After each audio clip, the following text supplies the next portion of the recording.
राज्यसभा सांसद सुधांशु त्रिवेदी जी इस समय हमारे साथ हैं। जाहिर तौर पे जब राज्यसभा में बात आती है भारत की बात रखने की, भारत की जो लोकतंत्र की बात रखने की बात आती है, सुधांशु जी कई बार उस पर अपने विचार रख चुके हैं। सुधांशु जी, आज एक अद्भुत यात्रा है, देश एक नया अध्याय लिख रहा है लोकतंत्र की दृष्टि से। इस यात्रा को आप कैसे देखते हैं, खासतौर से जब 75 सालों की यात्रा हम देखते हैं और संसद का नया भवन, भविष्य का भारत? देखिए, 75 सालों में भारत ने कई मुकाम देखे, कई चुनौतियां देखी और उत्तरोत्तर उनसे लोकतंत्र मजबूत होता हुआ आया।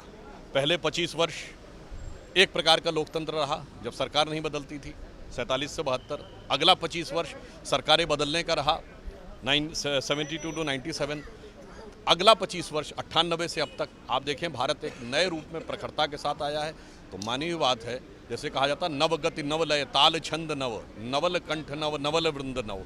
तो एक नव भवन में एक नई ऊर्जा के साथ, नई प्रेरणा के साथ भारतीय लोकतंत्र की प्राण प्रतिष्ठा करते हुए आज हम गणेश चतुर्थी के दिन प्रवेश करने जा रहे हैं। तो मुझे लगता है कि अमृत काल में भारत के का जो पहला वर्ष है जी, यानी अमृत काल के उषा काल में भारत का नई संसद में प्रवेश भविष्य की संभावनाओं के नए द्वार खोलेगा। जो माननीय प्रधानमंत्री जी ने कहा कि 1000 वर्षों तक ये इसका आधार बनाएगा आने वाले भविष्य का, वो इन 25 वर्षों का आधार, तो मुझे लगता है शायद उसका श्री गणेश इसी संसद से हो। सुधांशु जी, एक लोकतंत्र की दृष्टि से एक अध्याय तो लिखा ही जा रहा है, लेकिन एक अध्याय और लिखा जा रहा है इस मौके पर, वो है देश की आधी आबादी को उसका अधिकार देने का। संसद की बात हो या विधानमंडलों की बात हो, 33% आरक्षण की बात कैबिनेट ने मंजूरी दी है, आपकी सरकार ने मंजूरी दी है।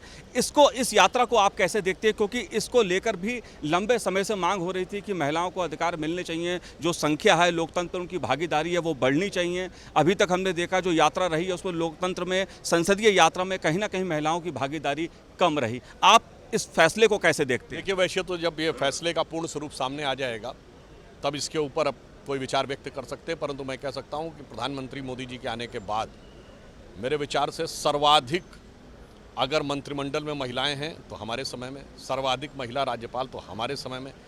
कैबिनेट कमेटी ऑन सिक्योरिटी जो सबसे शक्तिशाली कमेटी मानी जाती है, इसमें प्रधानमंत्री के अलावा सिर्फ गृह मंत्री, रक्षा मंत्री, वित्त मंत्री, विदेश मंत्री होते हैं। 2019 में जब सुषमा स्वराज जी थी तो इसमें से 2 पूर्णकालिक विदेश मंत्री, पहली पूर्णकालिक रक्षा मंत्री हमने दी। तो ये प्रतिबद्धता का प्रमाण है। और मुद्रा योजना से लेकर अन्य योजनाओं में, और अंत में मैं कहूँगा यही तो वो देश है जहाँ ईश्वर के तत्व में भी स्त्री तत्व को स्थान दिया गया है। अन्यथा दुनिया की जितनी सभ्यताएं, संस्कृति, जो कहते हैं ना सभी धर्म समान हैं, भाई एक में दिखा तो दो जहाँ स्त्री तत्व का कोई स्थान हो ईश्वर में। एक आखिरी बात हो, क्योंकि प्रधानमंत्री जी ने भारतीयता की बात कही है, भारत का संदेश दिया है, और जो नया संसद भवन है वो भारतीयता का संदेश देता है, आत्मनिर्भर भारत का संदेश देता है। भारत की जो यात्रा है, इंडिया से भारत की यात्रा, इसका क्या संदेश है?